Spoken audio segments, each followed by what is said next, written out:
Now, in one of these passages today, we see the faithfulness and how it unlocks covenant, and we see stubbornness and how it causes people to choose bad leadership. So let's take a look at this today. Nehemiah 9, beginning with verse 7.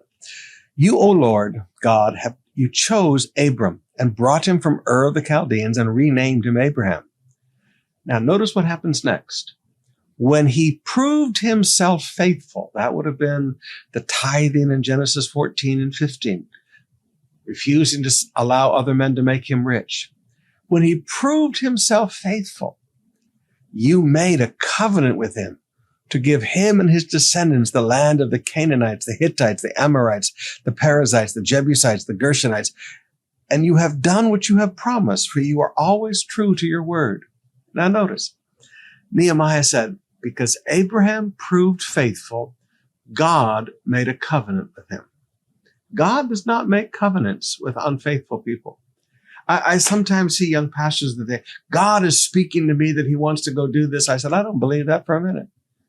Well, how can you say that? Because you're never faithful.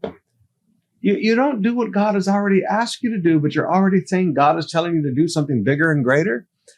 God only rewards faithfulness. He never rewards laziness. Abraham proved himself faithful, and God made a covenant with him. But now look down at verse 15. You gave them bread from heaven when they were hungry and water from the rock when they were thirsty. You commanded them to go and take possession of the land you had sworn to give them. But our ancestors were proud and stubborn, and they paid no attention to your commands. You know what? Sometimes God's people get like that.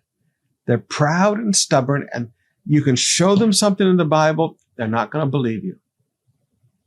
Now listen, look at what these people do. These people who are proud and stubborn and don't want to pay attention to God's command, look at what they do. They refused to obey and did not remember the miracles you had done for them. Instead, they became stubborn and appointed a leader to take them back to their slavery in Egypt. Now, you can always tell stubborn, rebellious people. They don't pay attention to God, and they don't pay attention to the leaders that God placed in their life. They didn't want to pay attention to Moses. Nehemiah gives us this beautiful summary.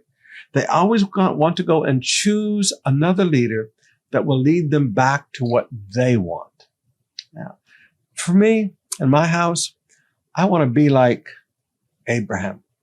I want to be faithful. I want to prove myself faithful, and God will make covenants with me. I don't want to be stubborn and rebellious and not pay attention to God and go choose leaders that will lead me to do what I want to do. I want to follow God in my life.